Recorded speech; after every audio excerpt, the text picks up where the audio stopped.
Welcome to the Stronger for Business podcast with Dyfrig Jenkins, Pete Rushmer and myself, Bev Thorogood. Stronger for Business is a training consortium dedicated to bringing high-quality training solutions to businesses through the combined expertise of our partners. From skills training to developing personal and professional excellence, our mission is to help business owners get the very best from their people at all levels, from boardroom to shop floor. The Stronger for Business podcast is our opportunity to share our knowledge, thoughts and ideas with you, the listener. You'll get to meet some awesome guests from across the business world, sharing their experience of learning and development. If you love what we have to say, make sure you hit the subscribe button on whatever platform you use to consume your podcasts so you don't miss out on future episodes. We'd love to hear from you with your suggestions for discussion topics or ideas for future guests. And if you really love what you hear, please do consider leaving us a 5-star review, as this helps to get the podcast out to a wider audience. Sit back and enjoy the Stronger for Business podcast. Everybody, and welcome back to Stronger for Business podcast. I'm here today again with my co-presenters Dyfrig and Pete. How's your week been, guys? Hello everyone. I've had a really good week actually. It's been the weather's been fantastic. I think that's probably the key feature for me this week. I've managed to take a little bit of away time and spend some time with the kids. So yeah, it's been fantastic. Thank you. What about you, Dov? Yeah. Likewise, interesting week. There's so much going on. I think there's just a lot to think about and a lot to do as well. And whilst we could still be in lockdown as businesses for a long time, there's definitely a bit of a shift going on, and people are now starting to really think about what's going to happen in the future. Maybe with the kids going back to school, and maybe in a few weeks' time, there's a bit of a shift going on as well. So I've been involved with some really good webinars this week. So still having the opportunity to work, to plan for the future, but also keep my own CPD going as well, and just general awareness about what's going on in the local area and further afield as well. So yeah, long days and interesting times. Bev, how about you?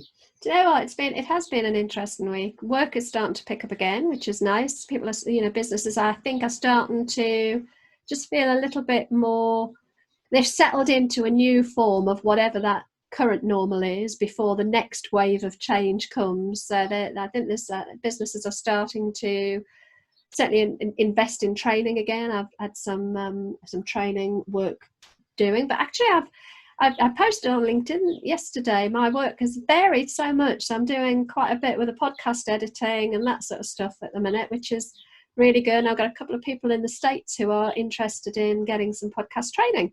So yeah, it's funny how life sort of ebbs and flows, isn't it, and changes. But like you, Pete, the weather's been lovely, so we've been out in the back garden with putters and golf balls and trying to teach my 5-year-old granddaughter how to hit a golf ball with a putter into a target. How we haven't got broken windows is beyond me, but we had fun. Brilliant.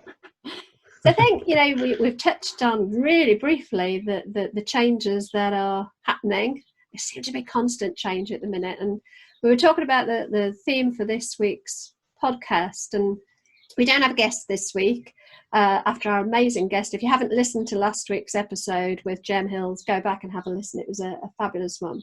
But we haven't got a guest this week, but we were talking about the fact that some people are coming off furlough, going back into work, and the sort of the changes that brings. And we were going to talk about how do you make sure that those people that are not in work at the minute, who are maybe feeling concerned, fearful of what's going to happen in the future, how do we keep them productive and motivated through this time of real uncertainty? So I think that's where we're going to go with today's conversation, isn't it? We're just going to see how the podcast flows. We haven't got any structure today in as much as it's I think it's because I don't know about you guys. I mean, I work for myself, so I'm not in employment. I haven't been furloughed, and I've never had to communicate how to get back to work after a pandemic.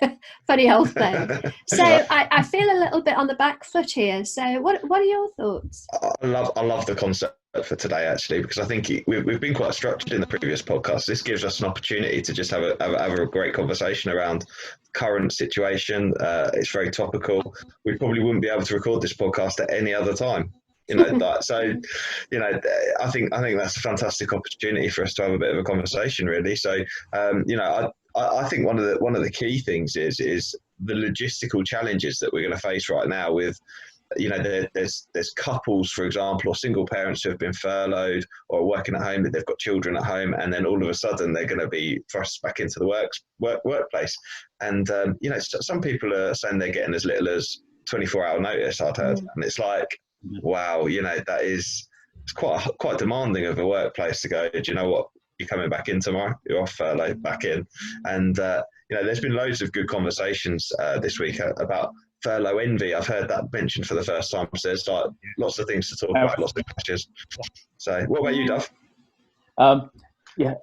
This is such a broad subject, and again, we know we've got less than an hour to talk about it. We could literally talk about it all day. And I think that the challenge for everybody, like we've kind of alluded to, is the ambiguity around it, because nobody's had to do this before.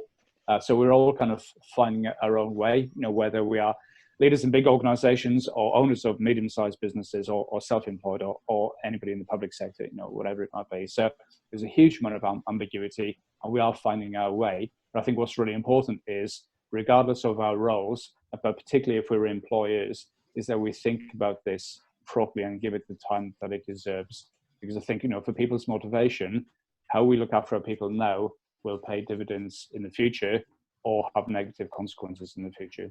So I think, even if you give some time, an hour or two, just to think about actually what is the best plan for my business and my people right now, that is time well spent, because you could do some really, really wonderful things at the moment, or you could shoot yourself in the foot, I think, realistically. So that's my initial download on where we are and what people do. I think so. I think it's really difficult for me to try and comprehend what it must be like for somebody who has been furloughed. And you talked about furlough envy, and it on the surface that seems quite obvious. I fall into the self-employed bracket without 3 years of trading. So actually, as a self-employed person, I'm not a limited company. I'm a sole trader, so there is no help for me financially. So the thought of being furloughed on 80% of my old salary for sitting at home and doing nothing, which that is, I realise, controversial. But this is where I think the envy might come from, the perception that somebody is having it so easy. They're getting paid, they're not doing anything. But I get that. But actually, I think there's a huge amount of vulnerability in being furloughed. There's a fear of, why have I been furloughed? Am I not valued enough? Is what I do not valued in the organisation? Is it going to be needed in the future? If they don't need me now, am I going to be wanted in the future? Am I going to be made redundant? So I think, as much as I may not at the minute be getting a lot of financial help, I still have that sense of value in what I'm doing that maybe I haven't got. I haven't got the same sort of fear. So I think I was trying to think about how would I be dealing with my team had I still been working and they wouldn't have been furloughed because they were all public sector. So, but they may, they may have been remote working, things like that. And when we talked about what we were going to discuss this week on the podcast, my initial thought was, I don't feel I've got a voice on this because I'm not in that situation. But when I was thinking about it last night and preparing for it this morning, I thought, you know what, we just need to make sure that we're communicating really clearly in a way that meets everybody's learning needs, if you like, or the way they process information, and doing it in bite-sized chunks so it's not overwhelming for people, and it's regular and consistent communication in a wide range of forms, so that people, my dad used to always say, he had this saying, you can deal with anything as soon as you know what it is you're dealing with. And I think it holds true. Sage advice. It's something it's held true all my life. We sometimes have, you've heard stories of kids that have been adopted and weren't told, and they find out in later life, and it's devastating because they feel like, all of their life has been a lie. And I think we tend to try and avoid difficult conversations because we think we're protecting the person from hearing the truth.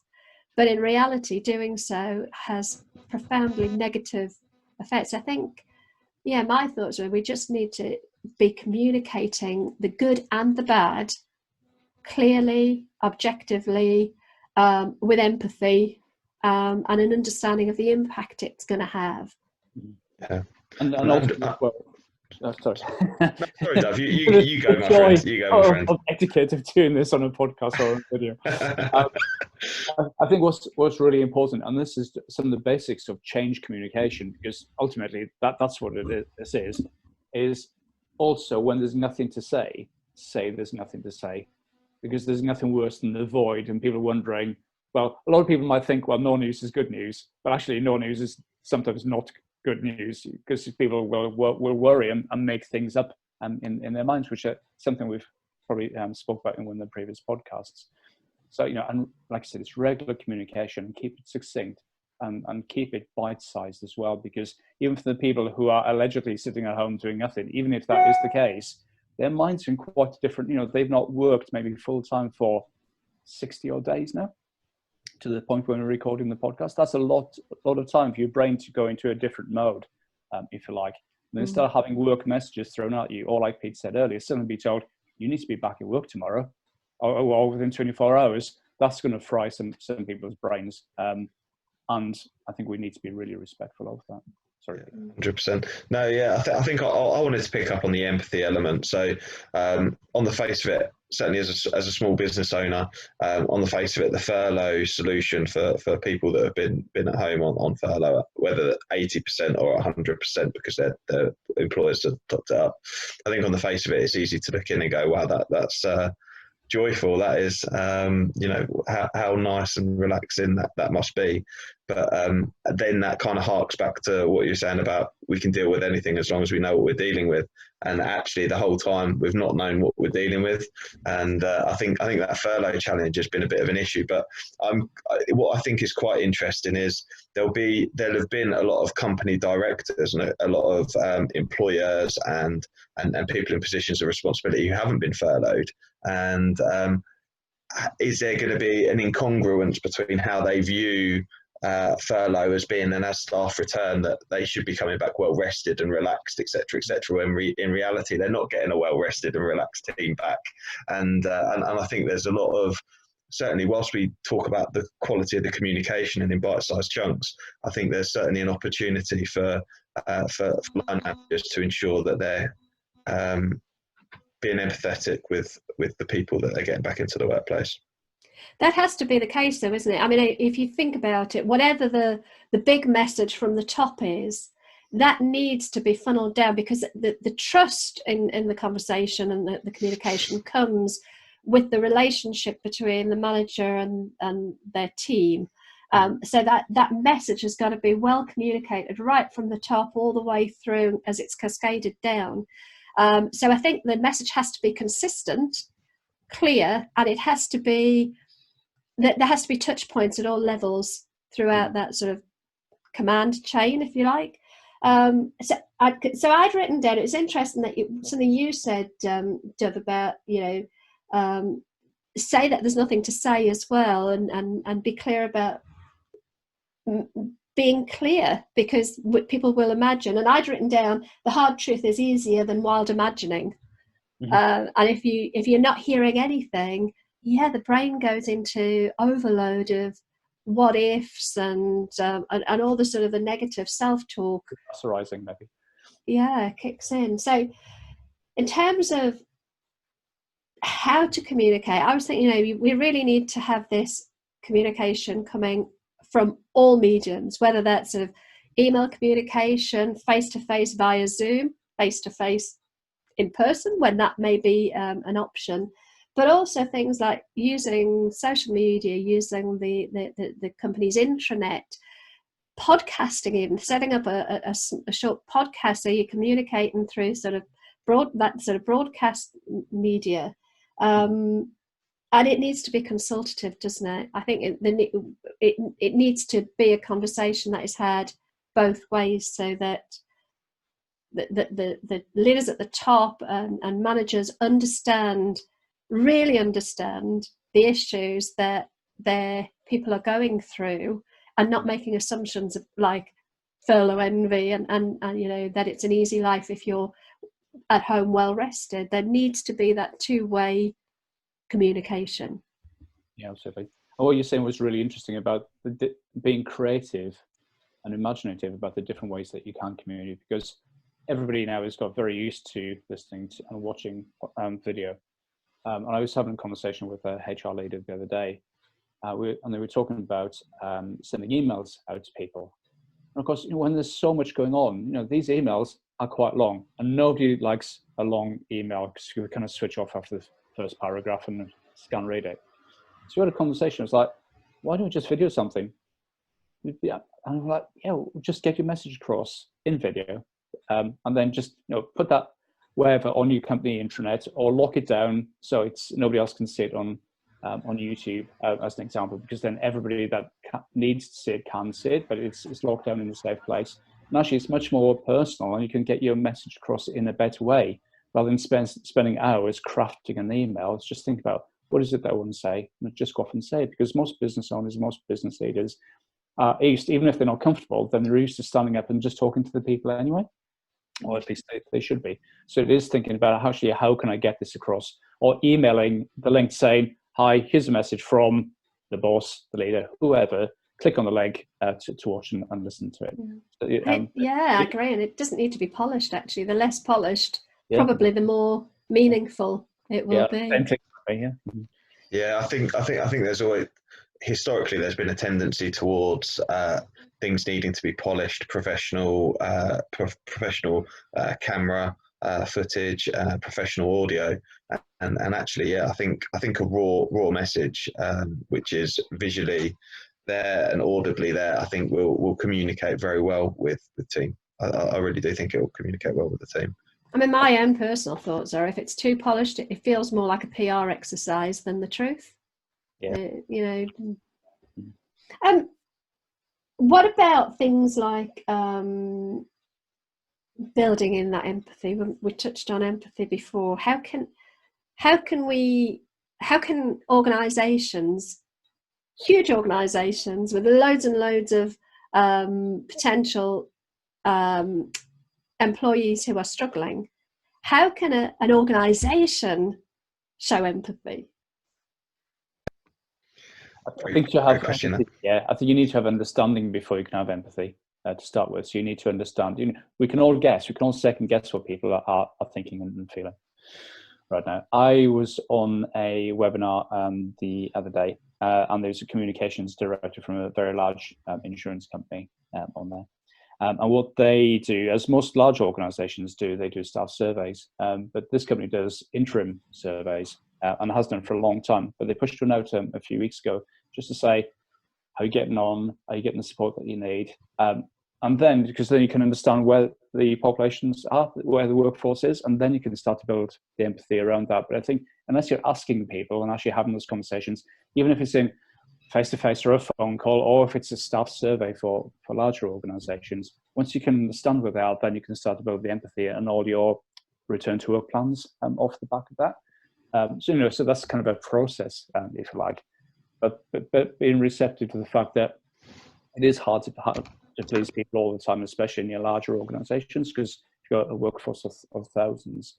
But that's when it comes down to the line manager's role. It is a leadership responsibility, but it's the line manager's role to have those conversations. And I really, really do hope that over the last 60 days, line managers have been phoning their staff or getting in touch with them at least once a day, certainly once a week. And I know for a fact it's not been happening. You can't always change human behavior, because if that doesn't happen in the workplace, it's actually less likely to happen virtually. I'd guess that's my gut reaction to that. So, if you've not been doing it, you really, really need to start doing that now, and just finding out how people are, understanding the situation and listening. I think it's important. It's easy to talk. it's much harder to listen and really understand where people are coming from. And then you can start to build those considerations when those people eventually do then come back into the workplace. Yeah, I think there's it was interesting when you said about the regularity of communication, because I think if someone rang me every day, I'd feel like I was being micromanaged. So there's definitely a balance to be found. But even potentially even the conversation. No, but what the point you make is absolutely correct, which is about a regular comms. But I think it's important that it's a two-way agreement that, right, we're going to have a weekly call, but I'm available on text anytime you need, or whatever that looks like for the company.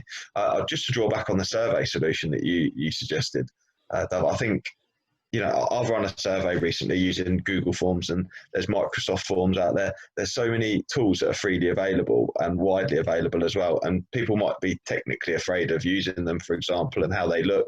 But I think there's so much value in just asking people what they think and getting feedback and going, look, nothing says you're valued more than, can you tell me how you are at the minute, or what's going on via this survey, so that we can gather some information about you as a team, and then be able to analyse and take action off the back of it. Because I think that communicates so much how we value, and then off the back of that then can develop the empathy and can develop the solutions as well, really. Because the communication, it isn't just about people as well. There's also important comms that are going to need to be considered around the health and safety element and about what the expectation is. And I think, people are feeling vulnerable not only for financially or security wise from a employment perspective, but also from a safety point of view as well. And am I going to be put in a position where it's unsafe, etc. So you've also got that level of communication to worry about too, certainly with keeping the workforce safe and away from COVID. It's interesting when you were talking about, talking daily with somebody. If you're in a workplace, you probably do speak to your boss daily, but you're not being checked on necessarily daily unless you've got a really sort of micromanaging boss. But you will see somebody, maybe you'll bump into them at the photocopier or the T-bar or whatever, and you'll pass the time of day. So picking up on what you said, Dev, I don't see a problem with contacting every day, as long as you're not checking on their work every day. If you're ringing up to say, how's it going? You doing all right? Do you need anything?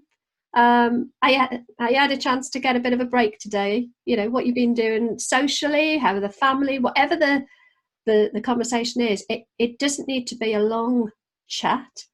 You wouldn't necessarily have a long chat in the workplace. You'd possibly have a 2-minute catch up and then get on with what you're doing. So that daily contact really doesn't need to be much more than a 2-minute, how you doing? And I think that sometimes puts managers off. And I think it possibly would have done me when I was managing my team, if I thought I had to spend an hour on the phone with each of them.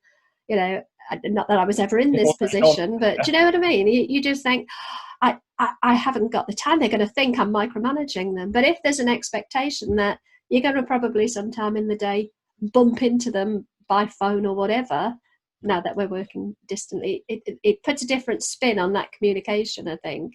And maybe you do agree that once a week or twice a week, you'll have a proper catch up about the workload, about objectives and tasks or whatever.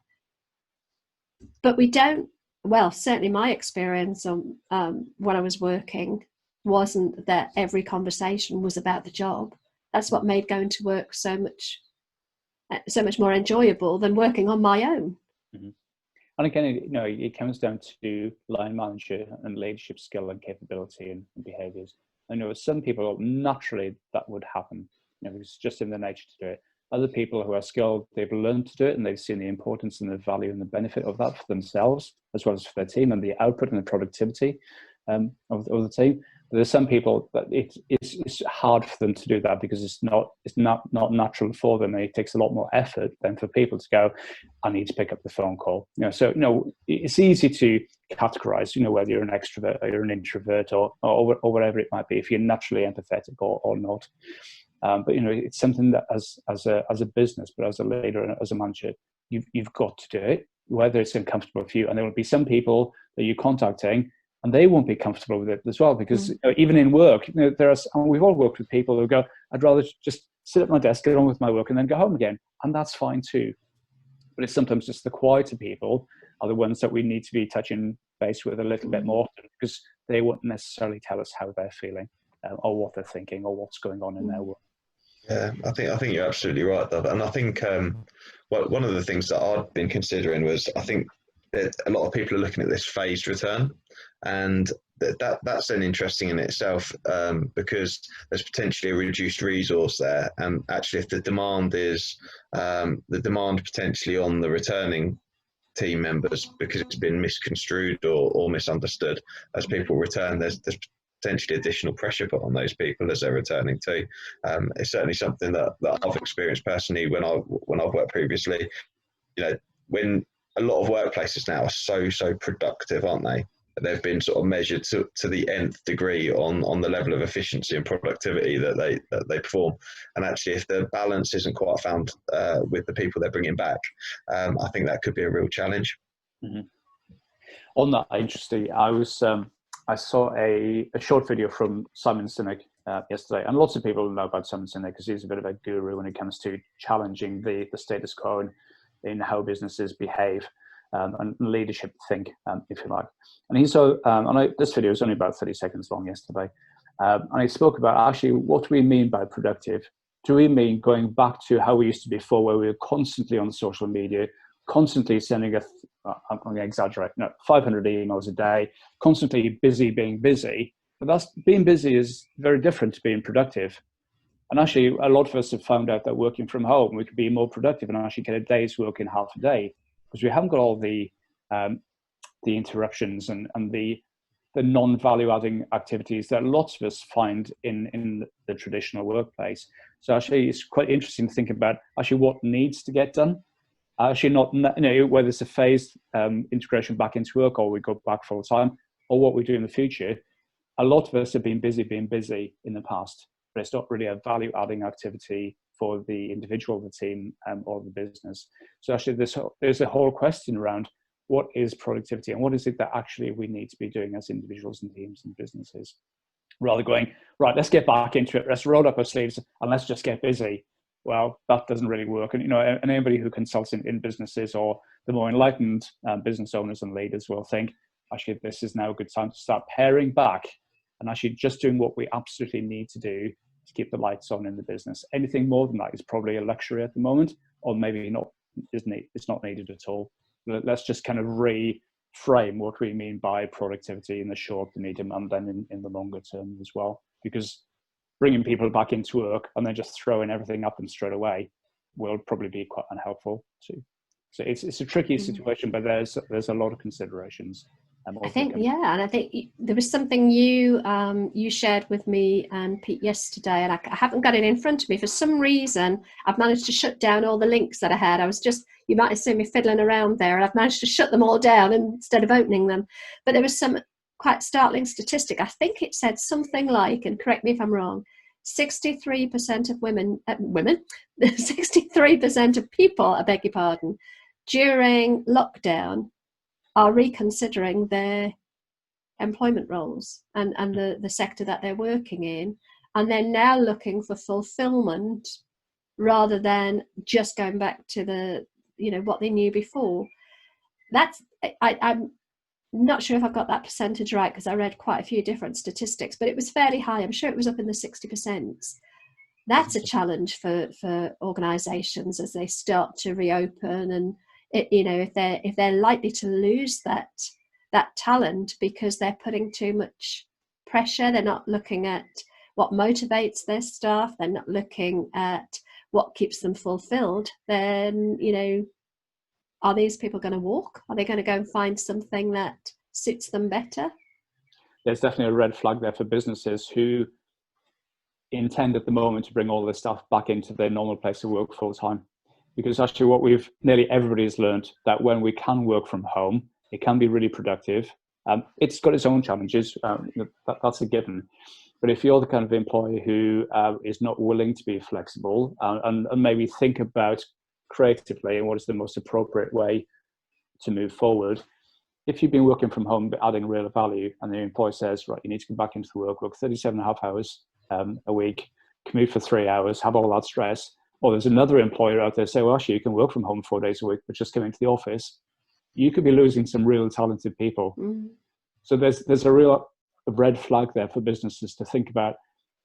And again, going back to asking your people, how are you, what's working, but also engaging with people and thinking about what would work for you in the future to keep their level of motivation and keep your best people in your organization as well. And that's not going to work for everybody, because some of us have to go into the office or their place of work. That's a given. But where there's flexibility, I think it's to maintain motivation and productivity and to keep your best people in your organization, because that's, a lot of people say that your best asset is your people. I disagree with that, because your best asset is your best people, or are your best people. Yeah, so the ones who really make a difference in your organization, because most organizations carry a little bit of fat.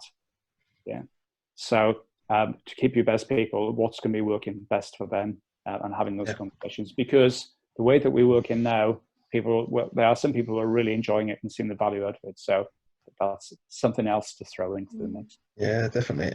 The very best people will be the ones who want the most autonomy and flexibility as well, won't they? And the ones who are most likely to leave. Yeah. Yeah, absolutely. Interesting. Almost paradoxical, really. Yeah. And you know, I've been rereading Stephen Covey's 7 Habits. It's probably one of my favourite self-help books, if you want to call it that, business books, self-help books. And I think this is probably my 7th or 8th reading of it now. I get something different every time. But his habits 4 and 5 about think, win-win, and seek first to understand and then to be understood have never had so much relevance, I think, as they have now. And certainly if we're talking about communication and consultative communication with employees, seek first to understand and then to be understood is just such a powerful, simple statement, isn't it? But it goes back to exactly what you said earlier on. You have to, before you can be empathetic, you have to understand what the problems are to be empathetic towards. And you can only do that by listening, seeking first to understand. And you were talking about surveys and things, Pete, and that, yeah, there are some great tools out there that are free to use. I use Typeform, which is just another form of sort of Survey Monkey, all those. But there's if you've got a Facebook presence within your organization, a poll is anonymous pretty much. You can poll your people quite easily, and it's not that daunting for the recipients. If you might have a whole load of staff who aren't particularly tech savvy, they might not use a computer very much, but I would put money on the fact they've probably got a smartphone and they look at social media. So tapping into the social media platforms, even as an organization, seems to me to make good sense, because that's probably where people are, especially in things like manufacturing and retail and places where maybe you haven't got somebody sat behind a desk looking at, checking their email and looking at a computer all day. Mm-hmm. Yeah, I think getting that communication right and getting the communication channels correct is vitally important. Like you say, there's really got to be some thought put into, firstly, the communication's got to be regular. It's got to be in bite-sized amounts, and it's got to be on the right platform as well. And if that is Facebook, for example, because that's what people are using, then that is exactly what they need to do. So many companies are like, right, we use email or we use our intranet, and that's what we're going to use. Well, does that work for people? Often that may not be the case. What do you think, Duff? Yeah, I agree. So as a lot of people will know, I've worked in large corporates. And the intranets are full of information, learning management systems full of information. Nobody looks at it. Or they might look at the homepage. Yeah, it's too much. There's often too much, or it's not right. There are examples, and again, that comes down to often, the people who put the information out there, and sometimes the homepage is quite, the landing page, because sometimes they'll have like scrolling news feed or something like that. When I was at BGL, it was particularly good, I have to say. But in other places, most people come in and the first thing they do is they open up their laptop or their PC and go straight into their emails. It's not, whereas really your intranet should be the first place that you go to, just to get that kind of what's going on in business today kind of thing. That's about company culture, really. Yeah, and I think going on to the communication as well, it's very important, especially in times like this where there is so much information about. The skill is in what not to include. And that's just been triggered from the intranet that you just talked about, because I think about the companies I've worked for on the internet that I never looked at, and it's kind of this laziness of, right, I need to communicate this message, so I'm going to communicate it in the way I understand it to you, and I'm going to put it on the internet, and you will then read it, which is a little bit the wrong way around. It's not been written with the reader in mind, and or the person that you're delivering the message to. You know, it's one thing what we say, and it's one thing what's heard. And I think certainly my top tip for today would be around think about the communication and what can be taken out, and still deliver that message with clarity to people. I see it almost as a sales pitch. You know, if you're communicating to your people, whether it's good news or bad news, you might not be wanting them to buy, but you probably want them to buy in to whatever it is that you're wanting them to take forward. Even if it's redundancies, which nobody wants to hear that they're likely to be made redundant. But I think if the communication, and by sales pitch, what I mean is that win-win, or selling the benefits is possibly not quite the right way to talk about it. But in sales, you seek to understand what your client needs. And I think it's the same with that communication. You can apply the same sort of logic. You need to seek to understand what your employees need for them to feel safe moving forward. And it might be that redundancy is the message you've got to sell to them, but you can do that with, you can do that in a cold-hearted, very matter-of-fact, very sort of, just cold way. Or you can think, actually, do you know what? This isn't great news, but let's try and understand what that person's going to feel. What are they going to need? What sort of help are they going to need to move on? Can we help them with job hunting? Can we help them put their CV together? What can we do to soften that blow? And how can we communicate that so that we would do that if we were trying to sell something? We would want to meet the client's needs. And I think even if it's bad news, organisations still have to try and meet the emotional and possibly practical needs of the people that they're given that news to. Communication is really interesting, because earlier we were talking about having a consistent message, and fundamentally all the message needs to be consistent. And I'm not a communication expert, but I've worked with some really, really good ones. And of course, and you learn from what you see. You think that's a really good message, and that one could be a little bit better, or that's poor. And within the messaging, there's fundamentally the red thread, if you like, the golden thread that goes through it all. So everybody's getting the main message, but then it's targeted to key audiences. So in the sad case of redundancies, because there will be globally tens of millions of people that are going to be made redundant this calendar year. That's a really sad fact, but it is factual. But there will be the people who get made redundant. But then there's also the people that have not been made redundant as well. But they still need to know there'll be a tailored message for those people, because I've been in situations where there's been somebody in my wider team got made redundant and nobody else knew. That person just wasn't there one day. We're like, where's X person? Oh, that person's been made redundant. And we're like, but then you all feel really bad, because that person would have been going through a whole range of emotions, and we probably all looked at very empathetic.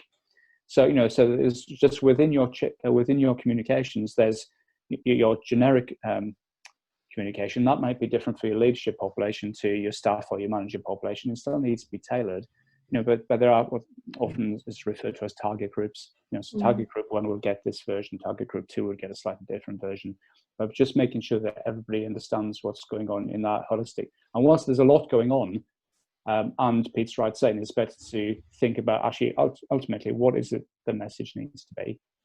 Take out all the unnecessary information while still being empathetic, but really tailoring your communications, and still having communications on a one-to-one and engaging and continually empathizing with people as well. Again, it's a huge amount to think about. If there are business owners out there thinking, I just don't have the skill or the time to do that, there are people who can help you. I think the problem sometimes in businesses, people don't ask for help. They'll go, I can't do it, and they'll just dismiss it. I can't do it. I haven't got the skills for it. Actually, I don't think I'll be able to afford it, or whatever it might be. But the question is, from a financial perspective, can you afford not to do it? I bury their head.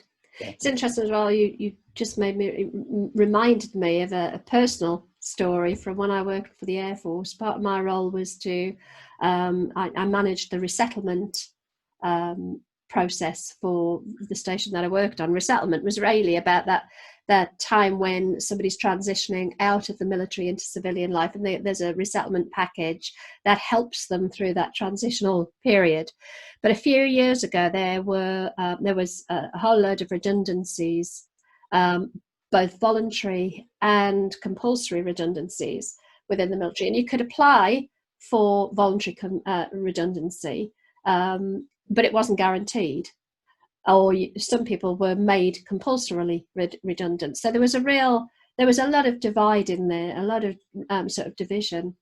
But I had one guy come in after the announcements, and he said, "Oh, I can't remember exactly what it was, but he came in and he said, he'd started his resettlement process, and then he hadn't been made redundant." And he walked in my office, and I had dealt with so many people who had been compulsorily made redundant that he walked in, and my initial response to him was, "Oh, you should be. I bet you are so relieved." And he just looked at me and he said, "I had my whole future resting on that redundancy." Mm-hmm. I totally and utterly misread him. I hadn't sought first to understand at all. I'd literally made an assumption about how he must be feeling, and it was completely the opposite. He'd applied for voluntary, hadn't got it, and was devastated. And I think that in the communication needs to be, those assumptions need to be considered, that we're not making assumptions. Personally, do you know what? I think there's, whatever your political persuasion, I think the way the government have handled the communication over the whole COVID thing has been pretty good. With their daily slots, you knew exactly when they were going to be communicating. They were reasonably succinct. They were current. They often said, "We don't have the answers." And I think actually, whether you agree with what they've done or how they've handled it, or the actual management of COVID, I think their communication's been pretty good. Depends what country you're in, obviously, because we're talking about the UK, and they are the listeners in different parts of the world, and they might have. Oh yes, I beg your pardon. Yes, yes. In the we've gone global. Yeah, the UK government. Yes, I do beg your pardon. The UK government, I think, has handled their communication pretty well. There's a particular individual in the UK government who does handle the comms, and he handled Brexit. Have you come across the name Dominic Cummings before? No. No, it's he's a character in UK politics, isn't he? Just a character, even. He's an interesting character, and he was a communications person behind Brexit, and he is behind Boris Johnson's communication at the moment as well. And I think there's again, depending on your political persuasion, but there is someone who will deliver a message very, very clearly to people, and in a way that they can understand. And I think the government are able to do that. The stay home, stay safe, save lives. Yeah. Really, really succinct, wasn't it? And I think, but actually that does demonstrate a great way of communicating that there was no fluff, there was no anything extra. It was just a very succinct thing that stuck, and people really understood what that message was. And like you say, the regular comms, 5 o'clock weekdays, there they were, whoever it may be, whichever minister, for example, it was, they'd come and they'd open the floor for questions. And I think actually a lot could be taken in industry from the way the government have handled that, because the comms has been clear. I think the media hasn't. We haven't got the media really to have supported them at the moment. But that's probably a whole different podcast. Yeah. But they have a different agenda, don't they? Absolutely, yeah. What's interesting as well, and it's easy to say you're really, really good, or to be hypercritical. But I would never want the responsibility that those people are, again, regardless of party politics. I would never want to be in that position where actually you have to say to a whole population, you have to stay at home for 3 weeks and then extend that. That's hard. What's really interesting is the stay home, stay safe, protect the NHS, because that was the messaging for the first, I forget now, 6 weeks, 7 weeks in the UK. And then for those that don't know, then that got revised a couple of weeks ago to stay safe, stay at home, protect the NHS. Stay alert. Sorry. So actually, and there's a lot more ambiguity, which again the British press have kind of jumped upon as well. But you can see that there's a lot of ambiguity. So whilst the first message, you could not interpret that in any other way, you couldn't misinterpret it. But actually, the next one has been a little bit, and the government has to, kind of start to get us back into some form of normality and start to release the lockdown. I'm not sure if that first part of the message was that helpful, but then what is the other message? I don't know if I've got anything better. So again, it's easy to sit here and criticize and point a finger. I don't know what a better message would be. I haven't given it that much thought. But it's really interesting. The first one is very, very clear. We all know what we needed to do. And on the whole country did what it was asked to do. The second one is a little bit more ambiguity around that. So it just goes to show that even the most skilled people, I'm not going to say they don't get it right, but communication. But it's a complex, it's a very complex issue, isn't it? So, yeah. Brilliant. The one thing I was going to sort of add in, just an exercise or a technique or a tool that people can use, if you do have to have that sort of awkward conversation. I'm talking, I suppose, from a line manager to a member of staff. I hate the word staff. What's a better way to put that? Direct report? That's quite. I don't like that either. American. Team member. Yeah, team member. Team member will do. People in your colleague. Colleague. Whatever you want to call it. Whatever's correct for you. There's it's a coaching tool. I'm sure you've used it, Dov, called perceptual positions. Are you familiar with this? Yeah, So before you have to have this awkward conversation, sometimes it's good to use this perceptual positions exercise, whereby, first of all, you kind of sit in number one position, and the number one position is you. What is it you want to say? What are your concerns? What is it you want to get across? What's bothering you? But then you physically turn around, sit in a different seat, and put yourself as much as you possibly can into the head of the person you're going to be having the conversation with. And it's about trying to see things from their point of view. So trying as hard as you can to be objective, i.e. stepping away from your own thoughts and opinions and emotions, and trying to put yourself fully in the head of the other person. Now, you might not get it right. There's assumptions obviously having to be made here, but what it gives you is a completely different perspective on the conversation to be had or the situation out there. And you go through that exercise and make some notes about how you think that other person is feeling. So in terms of what we're talking about now, if it was redundancy, for example, and it came to the line manager to have to pass on that message, actually taking the time to sit there and think, what's that person feeling? What's that person fearful of? What are their concerns? And then there's a third position. And the third position is a truly objective position, where you take a step back and look at the conversation as a complete outsider. So you're looking at the conversation from your point of view as first person, from the other person's point of view as second person. And that can help you to form in your head the strategy for how you would manage that conversation, or how you could manage that situation going forward. And it is a tool that's used a lot in coaching, but it's really helpful. But you have to be able to really honestly get out of your own head and try and see things literally where that other person's shoes. But I think the most powerful position in that whole tool is third person. I agree. Yeah. Where you're taking that truly objective look at both sides of the situation, so that you can form a plan. Good advice. We're up to nearly an hour. That goes so quickly, doesn't it? Bye. So, my favourite question every week: what have you learned this week? One thing have you learned that has been useful, Pete? Wow. Can you go to Dov first? I was hoping you'd get something lined up. Let me have a think, because there was something just on the tip of my tongue, but one of the children's just diverted my attention. So just give me one moment. What have I learned? I've learned, I don't know if I've said this in a previous one, I don't think I have, that I'm more introverted than I thought I was. So for lots of different psychometrics and assessments, I always thought I was quite extroverted, but probably because a lot of the job roles I've done for the last 20 years kind of required that. And although I've been working from home for 4 years now, or home-based for 4 years, I didn't think I was less extroverted, probably because I was out and interacting and still facilitating and doing lots of other stuff.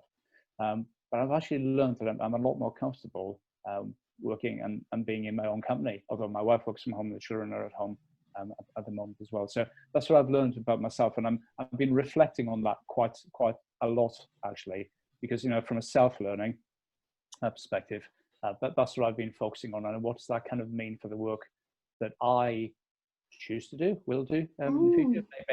Maybe there's a bit of a shift there. Whoa, what did you come up with? I haven't got there yet. Oh. I need to reflect a little bit more. That'll be something for while I'm listening to. I think that, there's certainly a spectrum to introversion and extroversion, isn't there? And I'm the extrovert side of that scale, but actually I don't think I'm so far from centre. Not really. So that's what I'm not learned, but learning and reflecting. Because self-reflection, as coaches, we know self-reflection is really, really important. So I'm going to play with that over the next week or so. Brilliant. Pete, have you come up with anything yet? Yeah, so I'm reading quite an interesting book that's a little bit left field for me in comparison to normal, and it's a book called The 50th Law, and it's an interesting author. I'll let you go and have a look for yourselves and decide who the author is, but he's a famous rapper, and actually the book talks a lot about fearlessness and about realism, and actually I found it massively insightful, and it's touched on things that I have not read in any other books about fearlessness and realism. So for me, the importance of just having real clear understanding of the good, the bad and the ugly in whatever situation, and of others' motivations and intentions is absolutely vital. So I found that really interesting. It's called The 50th Law. The 50th Law. There's a clue to the author in that, isn't there?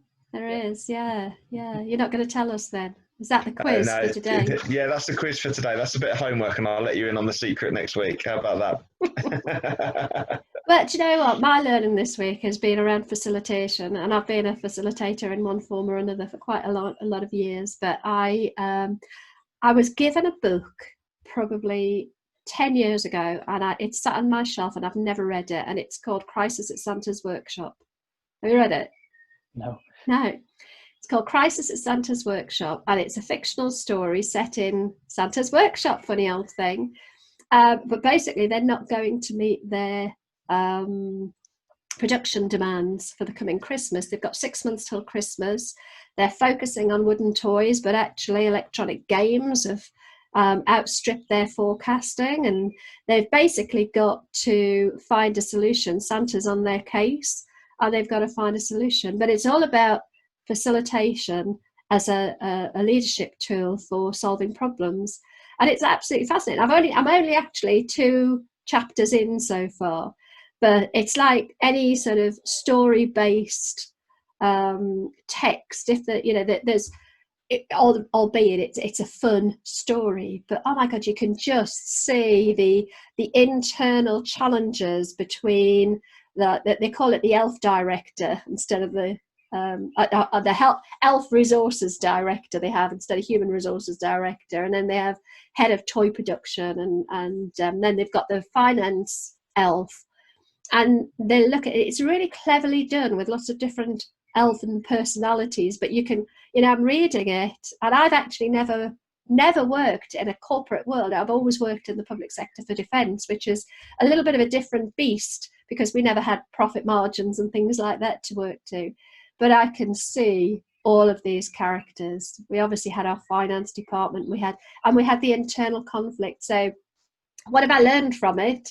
Well, I'm only 2 chapters in, and I've learned that Santa's not a very nice man. But the book itself is really worth reading so far, looking at it, to understand how, as a leader, you don't have to have all the answers. In fact, it's all right to say, don't look at me for the answer. Let's collaborate and pool our resources. And, we're big on collaboration. So have you read it, Dov? No, I'm just thinking I want to watch this rather than does it start on 52nd Street or whatever it's called, or Elf this Christmas Eve? Yeah.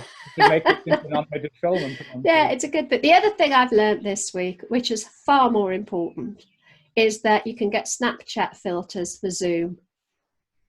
So I was on a networking event yesterday, and one of the guys I think we both know, Julian, was on there, and he was wearing this huge big suit with a Charles Atlas kind of shoulders and things, and his head looked really, really tiny. And I thought, I know we know about backgrounds on Zoom, but did you know you can get Snapchat for Zoom? I don't have Snapchat, but he looked really cool.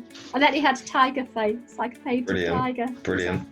That's really important stuff to take away with us today. I better dash, but I will see you guys next week, okay? Take care. Great speaking to you again. Take care. Bye-bye. Bye-bye. Thank you for joining us on the Stronger for Business podcast. Final thought before we go, in the words of Albert Einstein, education is not the learning of facts, but the training of the mind to think. Have a great week. Join us next Friday for our next episode of the Stronger for Business podcast.